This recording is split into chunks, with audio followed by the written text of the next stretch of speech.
नमस्कार प्रेक्षकांनो, स्टार प्रवाहावरील लग्नानंतर होईलच प्रेम या मालिकेचा नुकताच प्रोमो आपल्यासमोर प्रदर्शित झाला आहे. या प्रोमोमध्ये असं दाखवण्यात आलं आहे की देशमुखाची आणि मोहिते कुटुंबाने ठरवलेलं असतं की पुन्हा एकदा पार्थ आणि काव्या, जीवा आणि नंदिनीचं लग्न लावून द्यायचं.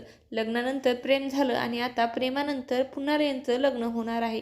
सगळेच खूप आनंदात असतात. तर महत्त्वाचं म्हणजे रम्यासुद्धा आता यांच्या लग्नाला तयार झालेली असते. त्याचमुळे आता पार्थ आणि काव्याला थोडा संशय आलेला असतो आणि रम्या ही सहजासहजी हार मानणारी मुलगी नाही आहे.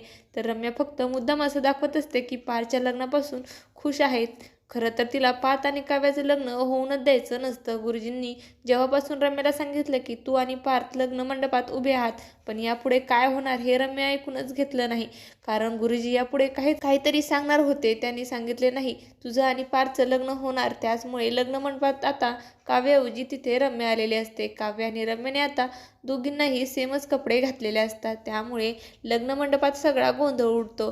गुरुजींनी सांगितल्याप्रमाणे पार्थ आणि रम्या लग्न मंडपात उभे असतात. तेव्हा पार्थ रम्याला लग्न मंडपात मंगळसूत्र घालणार असतात. तेवढ्याच काव्या म्हणते की थांबा. त्याच वेळी सगळ्यांना कळतं की काव्याच्या विषयात तिथे रम्या नवरी मरून आलेले असते आणि रम्याचं खरं रूप सगळ्यांसमोर येतं. असं काही या प्रोमोमध्ये दाखवण्यात आलं आहे.